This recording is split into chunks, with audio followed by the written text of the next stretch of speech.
चलें जी, अब हम डिस्कस करेंगे कंसेप्ट एनआरवी का।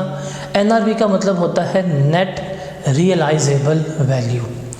देखिए, नेट रियलाइजेबल वैल्यू हमारा एक बेसिक प्रिंसिपल है। प्रिंसिपल क्या है कि जब भी हमने इन्वेंट्री को रिकॉर्ड करना है, जब भी हम इन्वेंट्री की बात करेंगे तो हमारा असूल क्या होगा, हम इन्वेंट्री को लेके चलेंगे लोअर ऑफ कॉस्ट के ऊपर या एनआरवी के ऊपर।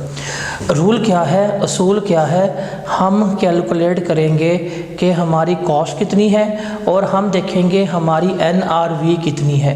जो इसमें से लो अमाउंट होगी हम उसके ऊपर क्या करेंगे, हम अपनी इन्वेंट्री को रिकॉर्ड कर रहे होंगे। क्लोजिंग इन्वेंट्री के बारे में ये हमारी बात होती है। और जब हम कॉस्ट से उठा के एनआरवी के ऊपर लिखते हैं, अगर हमारी वैल्यू में कोई कमी वगैरह आ रही होती है तो इसे हम क्या कहते हैं, ये हमारा एनआरवी लॉस जो है वो कहला रहा होता है कि एनआरवी पर लिखने की वजह से इतना हमें लॉस हुआ, इतना हमें नुकसान हुआ, वो हम यहाँ पे क्या कर रहे होते हैं, डिस्कस आउट कर रहे होते हैं। अब एनआरवी क्या होता है, बेसिकली एनआरवी है कि हमने देखना है कि हमारी एस्टिमेटेड सेलिंग प्राइस क्या है। मतलब हम लेंगे कि मेरी ये इन्वेंट्री जो है उसकी एस्टिमेटेड सेलिंग प्राइस क्या है, इसमें से हम लेस करवाएंगे कि जो मेरी कॉस्ट टू कंप्लीट है। मतलब अगर मैंने कि एक एसेट है, एक इन्वेंट्री है, उसको बेचना है, उसको बेचने के लिए जो मुझे ख़र्चा लगाना पड़ेगा, जो कॉस्ट टू कंप्लीशन होगी, वो मैंने क्या करनी है, लेस करवानी है। उसके अलावा बेचने के लिए जो कॉस्ट इनकर करनी पड़ेगी, जो उसकी बेचने के लिए जो कॉस्ट टू सेल वगैरह होगी, हम वो भी लेस करवाएंगे। तो जो मेरे पास जवाब आएगा ये मेरा क्या कहलाएगा, ये मेरा एनआरवी जो है वो कंसिडर हो रहा होगा। तो एनआरवी बेसिकली क्या होती है कि एस्टिमेटेड सेलिंग प्राइस लेस करेंगे कि हमें उस एसेट्स को कंप्लीट करने में कितनी कॉस्ट लगेगी और उसको बेचने पे कितना खर्चा आएगा, वो हमारी क्या कहलाएगी, एनआरवी जो है वो कहला रही होगी। अब हमारा रूल क्या होगा कि हमने इन्वेंट्री को उसकी ओरिजिनल कॉस्ट, ये हम बात करते हैं बेसिकली किसकी, क्लोजिंग स्टॉक की, कि हमने इन्वेंट्री को उसकी ओरिजिनल कॉस्ट क्या होगी वो, और हम देखेंगे कि हमारी एनआरवी क्या है वो। हमने इन दोनों को कंपेयर करना है। जो लो वैल्यू होगी हमने उस पर लेके चलना। देखें, अगर कॉस्ट पहले ही कम है तो हम तो कॉस्ट पर लेके चलेंगे, लेकिन अगर एनआरवी उसकी इन्वेंट्री की कम हो गई है तो हम किसके ऊपर रिकॉर्ड करेंगे, हम रिकॉर्ड करेंगे एनआरवी के ऊपर। तो जब कॉस्ट से उठा के एनआरवी के ऊपर जाएंगे तो हमें क्या होगा, हमें लॉस वगैरह होगा, और वो लॉस जो है वो हम क्या करेंगे, एज एन एक्सपेंस जो है वो लेके चल रहे होंगे। सिंपल सी बात है। देखिए, मैं असूल लिख देता हूँ, अगर कॉस्ट जो है वो कम है एनआरवी से तो हम कोई किसी किस्म की एडजस्टमेंट जो है वो नहीं करेंगे, कोई एडजस्टमेंट वगैरह नहीं होगी। लेकिन अगर एनआरवी जो है वो कम है कॉस्ट से तो फिर हम क्या करेंगे, फिर हम एडजस्टमेंट वगैरह जो है वो करेंगे, और जो हमारा लॉस होगा हम क्या करेंगे, हम उस लॉस को रिकॉर्ड जो है वो कर रहे होंगे। अब हम इसको क्यों करते हैं, हम एनआरवी के ऊपर क्यों लेके चलते हैं, माइट बी इन्वेंट्री डैमेज हो सकती हैं, उसका कोई पार्ट वगैरह ख़राब हो सकता है। फॉर एग्जांपल एसीज़ हैं, आप एसी बना के बेच रहे हैं, वेयर हाउस में पड़े हुए हैं, बारिशें हुई हैं, जंग लग गया, अब आपको पता है यार के पार्ट्स कुछ डैमेज वगैरह हो गए हैं, या कीमतें जो हैं वो गिर गई हैं, या उनको बेचने की कॉस्ट आपकी इंक्रीज़ हो गई है, या उनकी कॉस्ट टू कंप्लीशन इंक्रीज़ हो गई है। अगर ये तमाम फैक्टर्स हों तो फिर हम क्या करते हैं, हम एनआरवी रिकॉर्ड करते हैं, और जो अगर एनआरवी हमारे पास लो है तो हम क्या करेंगे, हम लोअर ऑफ एनआरवी के ऊपर क्या कर रहे होंगे, रिकॉर्ड कर रहे होंगे। देखें, हम जब एनआरवी को लेके चल रहे होते हैं तो आइटम बाय आइटम मतलब क्या करेंगे, हम एनआरवी रिकॉर्ड करेंगे। अगर हमारे पास ग्रुप ऑफ आइटम्स हैं, अप्रोप्रिएट बेसिस है, तो हम उसके ऊपर कर लेंगे। अदरवाइज़ हम जो है आइटम बाय आइटम क्या कर रहे होते हैं, उसको लेकर चल रहे होते हैं। उसके बाद जो रॉ मटेरियल वगैरह हमारे पास पड़ा होता है, हमने ख़रीद के लेके आए होते हैं, जिसको हम प्रोडक्शन में इस्तेमाल कर रहे हैं, उसको हम कॉस्ट से नीचे नहीं लेके चलते और उसके ऊपर हम NRV वाला कंसेप्ट जो है वो नहीं लगा रहे होते। अब NRV की कैलकुलेशन देखते हैं कैसे है और किस तरह से है। देखें, कहता है जी goods purchased to be resold, आपने गुड्स ली हैं रीसोल्ड करने के लिए। देखें NRV जो है ना, जब भी वो हमने किसके ऊपर लगानी है, वो हमने फिनिश गुड्स के ऊपर लगानी है। किसके ऊपर लगानी है? जो हमारे पास फिनिश गुड्स हैं, हम उन फिनिश गुड्स के ऊपर क्या करेंगे, हम अपना NRV का कंसेप्ट जो है वो लगा के बैठे होंगे। कहता है जी गुड्स आपने रीपरचेज की हैं, कॉस्ट कितनी है आपकी 10,000 रुपये की, ठीक है। कहता है जी डैमेज हुई है। At the year end there replacement buying price is 9,000। अगर आप उसको जाके लेंगे तो कितने की बिके होगी? 9,000 रुपये की। They can be sold in normal course of business for 14,000। हम उन्हें कितने का बेच सकते हैं? हम उन्हें 14,000 का बेच सकते हैं, provided 4500 is spend on rectifying the damage. अगर हम उसको सही कर दें, सही करके बेचें तो उसके ऊपर कितना खर्चा आएगा? हमारा 4500 आ रहा होगा। तो ये सवाल है। देखें, आपने गुड्स ली थी 10,000 रुपये की, तो आपकी कॉस्ट क्या थी? 10,000 थी। अब आपको लग रहा है पता कि जी उस तरह की आइटम जो है वो कितने की मिल जाएगी? 9,000 रुपये की मिल जाएगी। लेकिन अगर आप इसको 14,000 रुपये की बेचना चाहते हैं तो आपको कितना खर्चा करना पड़ेगा? 4500। अब देखें, हमने NRV कैलकुलेट करनी है। क्या करनी है? NRV पे आएगा एस्टिमेटेड सेलिंग प्राइस, वो कितनी है हमारे पास? वो है 14,000। हमारा एस्टिमेटेड कॉस्ट कितनी होगी उसको कंप्लीट करने के लिए?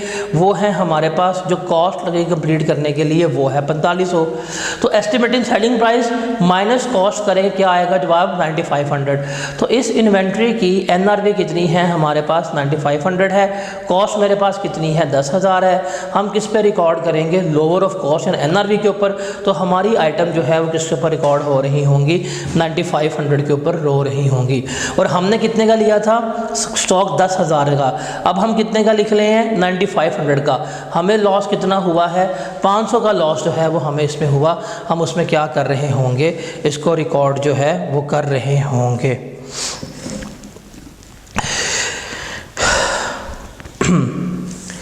फिर है जी अगला सवाल, calculate net realizable value as at 31 December 2001। कहता है Chintu company deals in 2 products, name A, product B. The details related to each product is as follow. उसने हमें डिटेल बताई है, प्रोडक्ट ए की है। 31 दिसंबर 2001 को Chintu company had 1 lakh units of product A with a carrying amount ₹4 lakh. उससे कितने प्रोडक्ट थे? 1 लाख थे। कैरिंग अमाउंट कितनी है? 4 लाख है। Of this 20,000 units has been set aside for XYZ Limited in terms of a firm sales commitment at 6 per unit। 20,000 unit side पे कर दिए कि ये कितने के बिकने हैं? 6 रुपये के बिकने हैं। The current selling price is 4 rupees. हालांकि अभी कितनी सेलिंग प्राइस है? 4 रुपये है। Selling cost for 20,000 unit is only 1000। 20,000 units की क्या है कॉस्ट? 1000 है। और एस्टिमेटेड सेलिंग कॉस्ट कितनी है? 1 रुपया पर यूनिट है। तो हम क्या करेंगे? हम इसकी NRV जो है वो कैलकुलेट करेंगे। फिर प्रोडक्ट बी के बारे में कहता है, product B has been placed in a warehouse with little infrastructure. The factory manager inform the management on 15 January 2022 that the entire warehouse and all the inventory contained therein with a carrying amount of ₹9 lakh had been destroyed in a series of storm। कि वो तूफ़ानों में क्या हो गई है? तबाह हो गई है।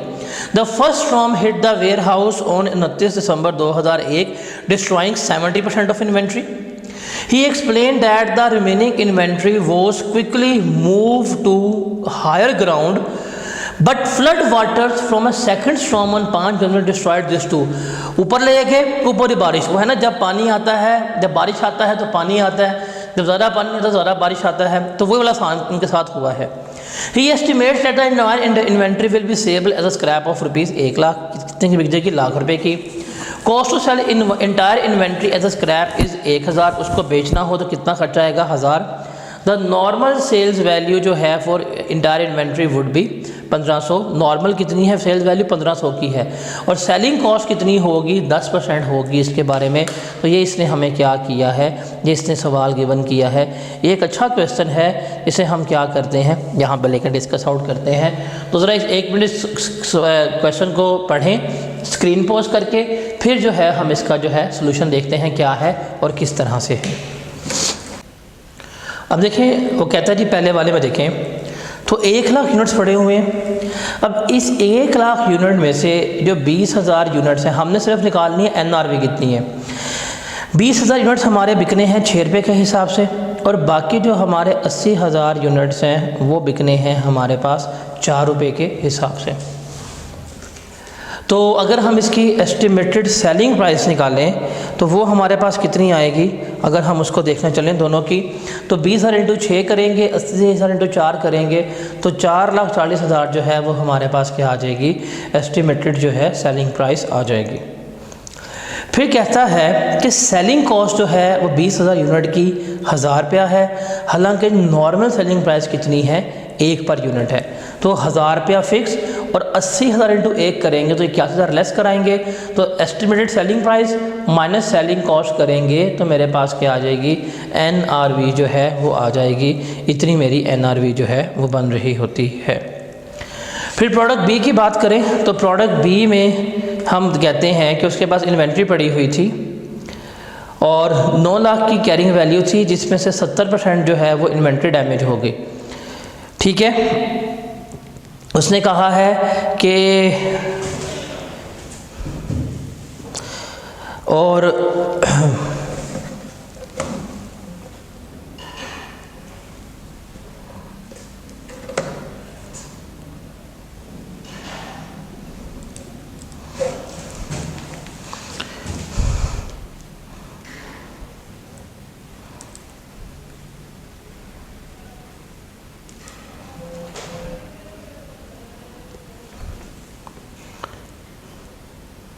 हाँ देखिए, कहता है cost of sell the indirect inventory जो है वो 1,000 रुपया है। नॉर्मल सेल्स वैल्यू जो है इन्वेंट्री की वो कितनी थी 1.5 मिलियन है, और सेलिंग कॉस्ट कितनी है 10% है। अब देखें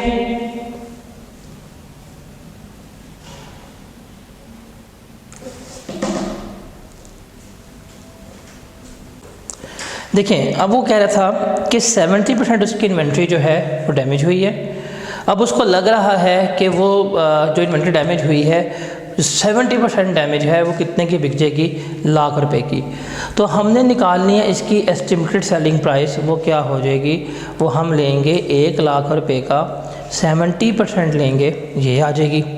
और जो बाकी 30% इन्वेंट्री है उसकी है नॉर्मल सेलिंग प्राइस 15 लाख, तो हम ले लेंगे 15 लाख का 30% जो मेरे पास आ जाएगा, तो ये बनेगा मेरे पास 4,50,000, और ये मेरे पास बनेगा कितना 70,000 जो है वो बन रहा होगा। तो मेरे पास टोटल सेलिंग प्राइस कितनी आ जाएगी, ये मेरे पास बनेगी 5,20,000, ये मेरे पास आ जाएगी सेलिंग प्राइस। अब उसने कहा है कि जो हम इन्वेंट्री बेच रहे हैं उसको बेचने के लिए कितनी हमारी कॉस्ट लगेगी, 1,000 रुपया लगेगी। तो हम लेंगे जो 70% इन्वेंट्री बिकनी है स्क्रैप के ऊपर, उसको ले लेंगे 1,000 इंटू 70%, और जो नॉर्मल सेलिंग प्राइस के ऊपर बिकनी है उसके ऊपर कितनी लगेगी 10% कॉस्ट लगेगी। अब देखिए नॉर्मल मेरी जो इन्वेंट्री है वो बिकनी है 15 लाख की, इसका हम क्या लेंगे,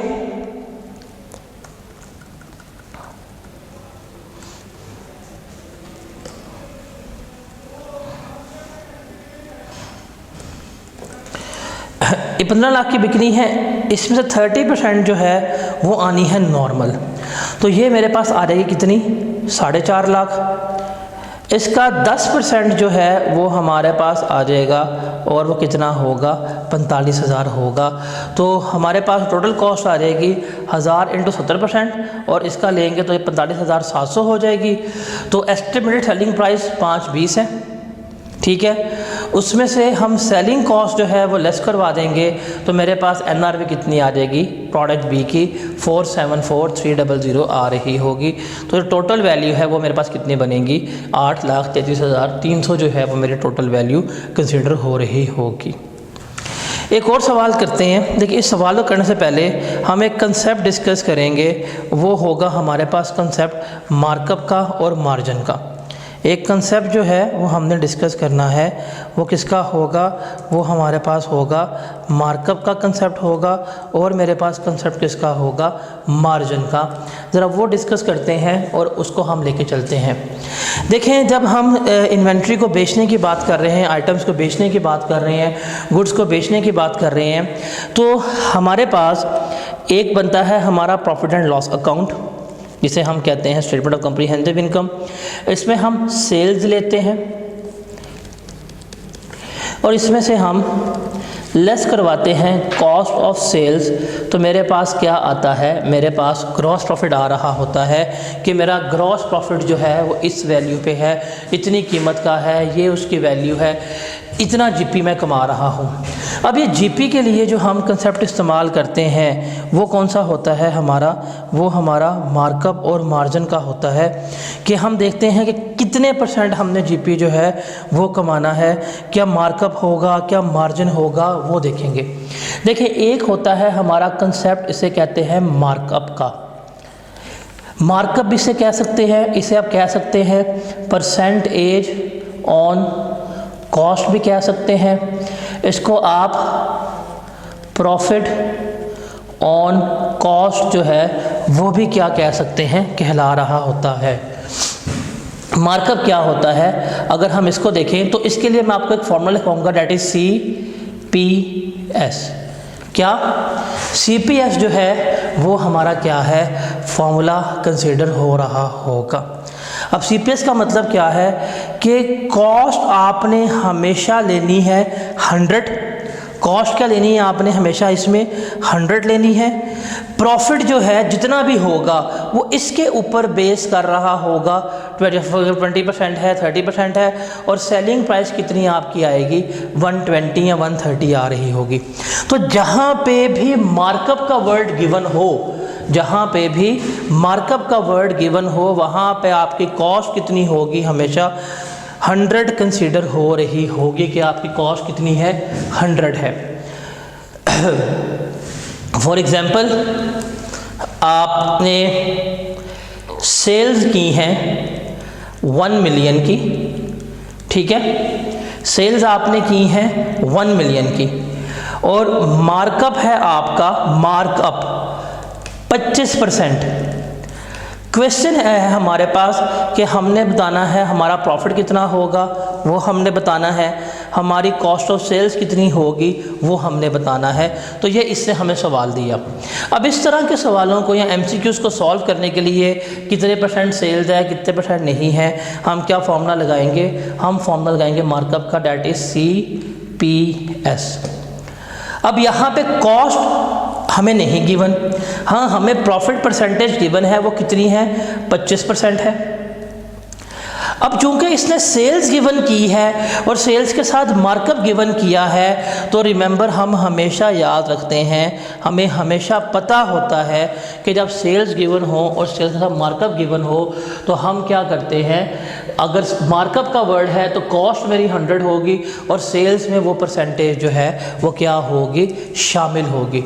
सेल्स में क्या होगी, सेल्स में वो परसेंटेज जो है वो क्या होगी, इंक्लूडेड होगी, सेल्स में वो परसेंटेज जो है वो शामिल होगी। इसका मतलब सेल्स यहाँ पे किसको शो कर रही है, अगर देखें ना मेरा प्रॉफिट 100 है, 25% है, मार्कअप में कॉस्ट तो मेरी हमेशा 100 ही होनी है, सेल्स किसको शो कर रही है, 125 को शो कर रही है। अब यहाँ पे मुझे सेल्स गिवन है, सेल्स गिवन कितनी है, मेरे पास 1 मिलियन है।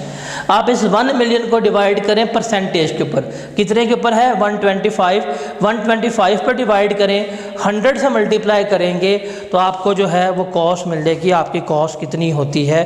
तो ज़रा हम देख लेते हैं, हमारे पास सेल्स थी कितनी है, 1 मिलियन, इसको हमने डिवाइड किया 125 से और मल्टीप्लाई किया 100 से, तो मेरे पास कॉस्ट कितनी आ जाएगी, मेरे पास कॉस्ट जो बनेगी वो कितनी बन रही है, 8 लाख बन रही है। मेरे पास सेलिंग प्राइस जो है वो कितनी है 10 लाख है, और मेरे पास प्रॉफिट कितना होगा, मेरे पास प्रॉफिट जो है वो 2 लाख का कंसीडर हो रहा होगा। तो ये हमारा होता है मार्कअप। मार्कअप में रिमेंबर आपने चीज़ जो याद रखनी है वो क्या है कि मार्कअप में आपकी कॉस्ट जो है वो हमेशा क्या कंसीडर होती है, मार्कअप में आपकी कॉस्ट हमेशा जो है 100 कंसीडर होती है, परसेंटेज कॉस्ट के ऊपर लगती है, और सेलिंग प्राइस जो है वो हमारी इस तरह से आ रही होती है। उसके बाद है हमारे पास मार्जिन। उसके बाद क्या है हमारे पास मार्जिन। मार्जिन क्या होता है, मार्जिन का मतलब है कि हमने लेके चलना है परसेंटेज ऑन सेल, या इसे हम कहते हैं कि हमारा प्रॉफिट लगेगा, और ये प्रॉफिट लगेगा ऑन सेल, कि जो हम बेच रहे हैं हम उसके ऊपर क्या कर रहे हैं, अपना प्रॉफिट जो है वो लगा के बैठे हुए हैं, हम उसकी बेसिस के ऊपर क्या कर रहे हैं, अपना प्रॉफिट कैलकुलेट कर रहे हैं। अब मार्जिन का वर्ड गिवन हो तो उसमें क्या होगा, हम यही CPS ड्रॉ करेंगे। अब इसमें सेल्स जो हैं वो होंगी हमारी हमेशा 100%, प्रॉफिट आ जाएगा जो भी होगा, और कॉस्ट हमारे पास रिमेनिंग होगी। तो मार्कअप में कॉस्ट 100 होगी, मार्जिन में सेल्स जो है वो हमारे पास होगी 100। जैसे फॉर एग्जांपल हमने सेल की है, और ये सेल की है हमने 1 मिलियन की सेल की है, और सेल कितने की है, हमने 1 मिलियन की सेल की है। Now the question is that कि हमने मार्कअप निकालना है, सॉरी हमने मार्जिन निकालना है।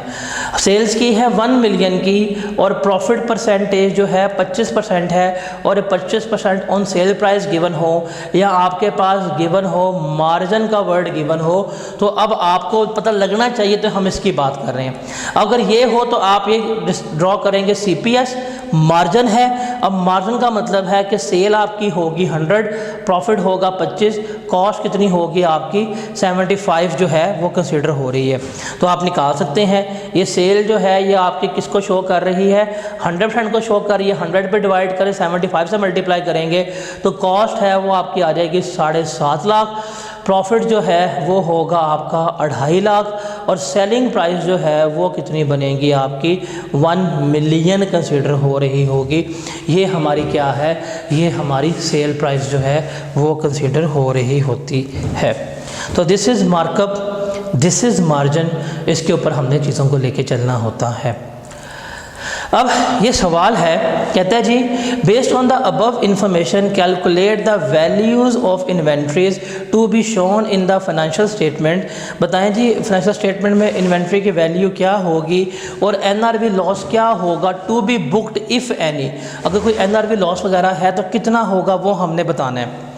प्रोडक्ट A है, प्रोडक्ट A की कॉस्ट कितनी है 1 लाख रुपया, एस्टिमेटेड सेलिंग प्राइस है 20% मार्कअप, एस्टिमेटेड सेलिंग कॉस्ट है 5% of estimated selling price, estimated cost to complete जो है वो 15% ऑफ कॉस्ट है, ratio of credit sale based on past experience के 60% जो है वो हम क्या करेंगे ऑन क्रेडिट सेल करेंगे, रिकवरी कॉस्ट जो है वो हमारे पास 1% है, और बैड डेट जो है वो हमारे पास कितना है 5% है। तो हमने NRV जो है वो निकालनी है।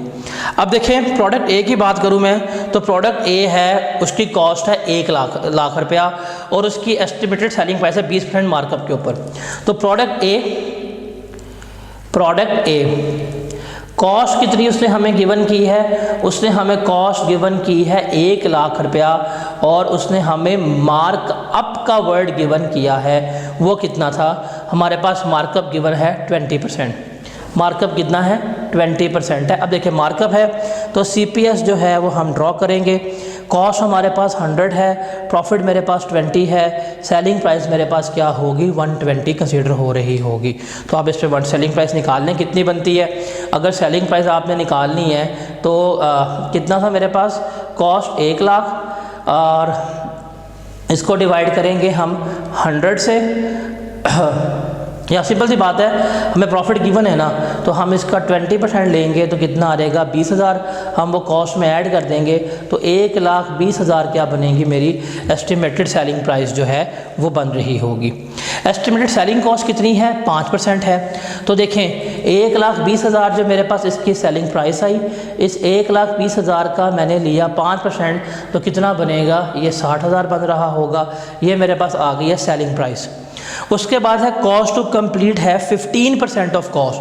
अब कॉस्ट है ₹1,00,000, ₹1,00,000 का मैं 15% लूँगा तो मेरे पास कितना आएगा, 15,000। तो ये मेरे पास आ जाएगी एस्टिमेटेड कॉस्ट टू कंप्लीट। तो एस्टिमेटेड सेलिंग प्राइस 1,20, उसमें से ये खर्चे लेस करेंगे तो मेरे पास NRV आ जाएगी। देखें कॉस्ट थी 1 लाख, सेलिंग प्राइस कितनी हुई, 1,20। एस्टिमेटेड कॉस्ट टू सेल है मेरे पास 6,000, एस्टिमेटेड कॉस्ट टू कंप्लीट कितनी हुई, 15,000। तो एस्टिमेटेड सेलिंग प्राइस में से ये हम लेस करवाएंगे तो मेरे पास क्या आ जाएगी, NRV आ जाएगी। अब कॉस्ट है 1,00,000, NRV कितनी, 99,000। हम किस पर रिकॉर्ड करेंगे, 99,000 के ऊपर, और लॉस मेरे पास कितना आ जाएगा, ₹1,000 का NRV लॉस जो है वो आ रहा होगा। फिर हम बात करते हैं प्रोडक्ट बी की। प्रोडक्ट बी हमने बाय किया, हमारे पास कॉस्ट कितनी थी, 2,70,000 थी। अब ये है 15% मार्जिन के ऊपर, 15% मार्जिन के ऊपर। एस्टिमेटेड सेलिंग कॉस्ट है 3%, एस्टिमेटेड कॉस्ट टू कंप्लीट जो है, कॉस्ट टू सेल्स जो है वो 7% है। ये profit credit, recovery cost, bad, ये हमारे लिए रेलिवेंट नहीं है, हम तो NRV की कैलकुलेट कर रहे हैं। अब यहाँ पे उसने हमें दिया है 15% मार्जिन। तो ज़रा इसको जल्दी से स्क्रीन पोस्ट करके दिखाएं, कैलकुलेट करके कितना आता है कितना नहीं आता। शाबाश, जल्दी से करें, बताएं क्या जवाब आता है।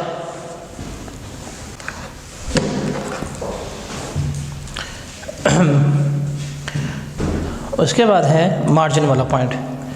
अब हम देखते हैं पॉइंट जो हमारा मार्जिन वाला है, इसकी हमने किस तरह से कैलकुलेशन करनी है। इसको ज़रा जो है वो हम क्या करेंगे, यहाँ पर डिस्कस आउट करेंगे। देखें उसने कहा है कॉस्ट है 270 की और 15% मार्जिन है। प्रोडक्ट बी उसने हमें गिवन किया और कॉस्ट उसने हमें गिवन की है कितनी, 2,70,000 की, और उसने हमें मार्जिन गिवन किया है वो कितना है, डैट इज़ 15%। कितना गिवन किया उसने, 15% जो है उसने हमें मार्जिन गिवन किया है। अब वही हम CPS ड्रॉ करेंगे मार्जिन। देखिए जब मार्जिन का वर्ड आएगा तो सेल प्राइस हमारे पास कितनी होती है, 100। अब उसने कहा है प्रॉफिट 15% है, तो कॉस्ट मेरे कितनी होनी चाहिए, 85% शो होनी चाहिए। इसका मतलब जो यहाँ पे उसने मुझे कॉस्ट गिवन की है 270,000, ये किसको रिप्रेजेंट कर रही है, ये 85% को रिप्रेजेंट कर रही है। 85 पे डिवाइड करूँगा, 100 से मल्टीप्लाई करूँगा तो मेरे पास क्या हो जाएगा, मेरे पास आ जाएगा कि इसकी सेलिंग प्राइस कितनी बनती है। तो 270,000 डिवाइडेड बाय 85 मल्टीप्लाई बाय 100 किया तो 317,647 जो है वो क्या होगी, इसकी प्राइस जो है आ रही होगी। तो हमने लिख ली कितनी प्राइस आई है, 317,647 जो है वो इसकी प्राइस आ जाएगी, 317,647। अब इसका उसने कहा था 3% जो है वो एस्टिमेटेड सेलिंग कॉस्ट है, तो इसका हम लेंगे 3%, तो मेरे पास आ जाएगी एस्टिमेटेड सेलिंग कॉस्ट।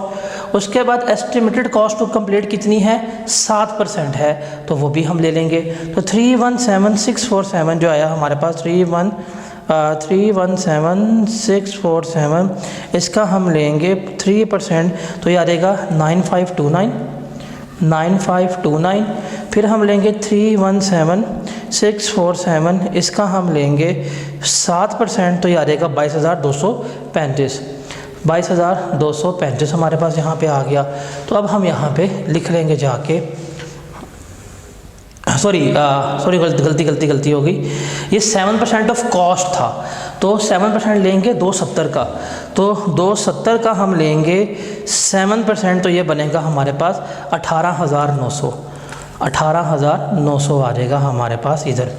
तो अब देखें हमारे पास था एस्टिमेटेड सेलिंग कॉस्ट 9529 और 18,900 आई हमारे पास एस्टिमेटेड कॉस्ट टू सेल। तो estimated selling price that was 317,647, इसमें से लेस किया मैंने 9529 और लेस किया मैंने 18,900, तो रिमेनिंग मेरे पास कितना बचा, डैट इज़ 289,218। ये है NRV।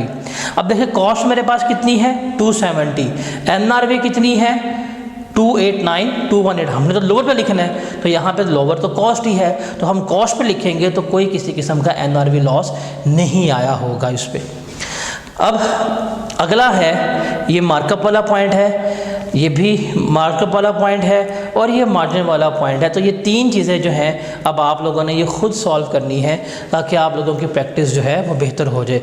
तो आपने वही करना है, फॉर एग्जांपल जैसे ये डी है 690,000 की कॉस्ट है और 30% मार्कअप है, तो उसने हमें कॉस्ट गिवन की है, कॉस्ट उसने हमें गिवन की है 690,000 और उसने हमें मार्कअप गिवन किया है, वो कितना है, मार्कअप उसने हमें गिवन किया है वो है 30%।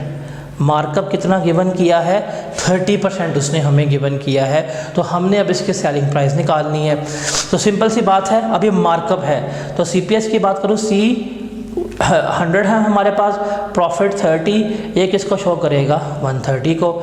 तो अगर आप 690 का 130 ले लेंगे तो आपके पास डायरेक्टली जो है वो सेलिंग प्राइस आ जाएगी, वो कितनी होगी, आपके पास था 690,000 मल्टीप्लाई बाय, हमने इसको किया डायरेक्टली 130 के ऊपर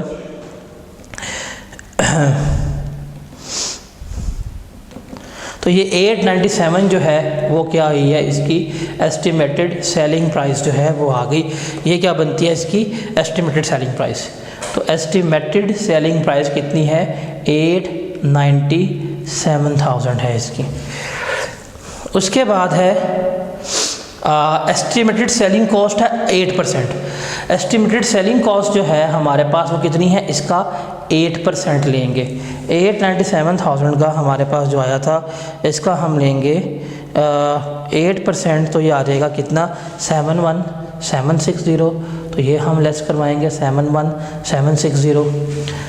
उसके बाद हम लेस करवाएंगे एस्टिमेटेड कॉस्ट टू कंप्लीट, वो है 22% ऑफ कॉस्ट। ये कॉस्ट थी, इसका हम लेंगे 22%, तो 690,000 का हम लेंगे 22%, तो ये कितना आएगा 151,800।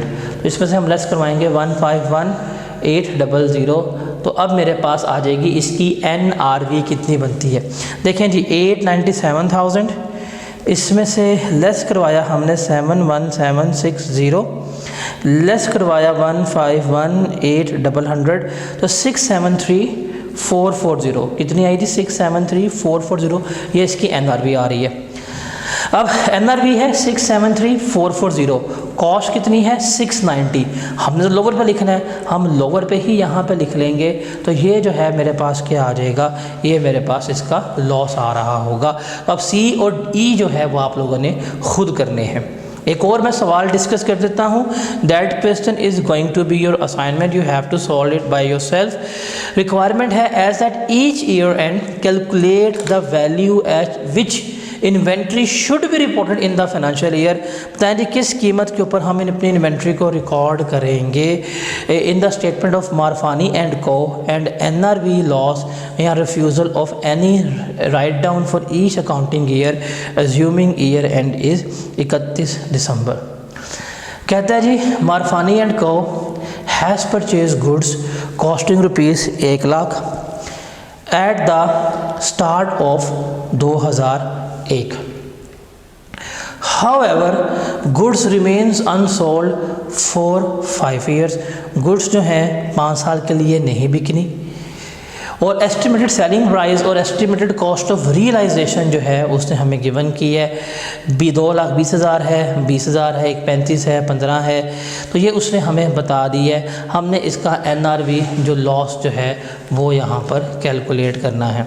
देखें उसने हमें, अब यहाँ पे कैसे करेंगे, देखें आपको कॉस्ट गिवन है that is 1,00,000, estimated selling price उसने हमें गिवन की है हर मंथ के एंड के ऊपर, जनवरी में कितनी है और इस पर कितनी है, हम उन डेट्स के ऊपर लेके चलेंगे। एस्टिमेटेड कॉस्ट टू रियलाइज का मतलब क्या है कि हमें कितनी अमाउंट जो है वो रियलाइज़ होनी है बेचने के बाद। तो एस्टिमेटेड सेलिंग प्राइस में से estimated cost to realize less करवाएंगे तो आपके पास क्या आ जाएगी, NRV आ रही होगी। तो आपने इस बेसिस के ऊपर क्या करना है, इसको कैलकुलेट करना है। तो दैट इज़ योर असाइनमेंट। ये क्या है, आपकी असाइनमेंट है, क्योंकि कुछ सवाल आप लोगों ने खुद करने हैं, कुछ मैंने करवाने हैं। कहता है जी, अगला सवाल है critically analyze whether the write down has been calculated correctly, कि जो हमने राइट डाउन कैलकुलेट किया है, क्या हमने ये कैलकुलेट किया है या नहीं किया, ये हमें देखना है। कहता है जी, miss MS Lasani associates has provided you with the following working papers regarding inventory on hand at 31 December 2002। The entity is manufacturer of 2 product lines. उसने रॉ मटेरियल गिवन किया, कॉस्ट इतनी थी, NRV इतनी है, उसने राइट डाउन कर दिया। Air cooler parts हैं, फ़ैन पार्ट्स हैं, वर्किंग प्रोसेस उसने हमें गिवन किया है, फिनिश गुड्स जो हैं उसने हमें गिवन किया है। फिर कहता है due to strengthening of local currency the parts used to manufacture of both the air cooler and fans become cheaper as the direct result there of net realizable value of both finished air coolers and fans also dropped. तो ये वाला question भी जो है आपकी assignment है। ये 2 question जो है वो आप लोगों ने लेके चलने हैं। फिनिश गुड्स के ऊपर तो हम लेके चलेंगे, वर्क इन प्रोसेस के ऊपर हम इसके नहीं लगाएंगे, और रॉ मटेरियल का आप लोगों ने खुद देखना है। अभी हम इसका प्रिंसिपल जो है वो पढ़ के आए थे, कैसे है और किस तरह से हम इसे लेकर चल रहे होते हैं।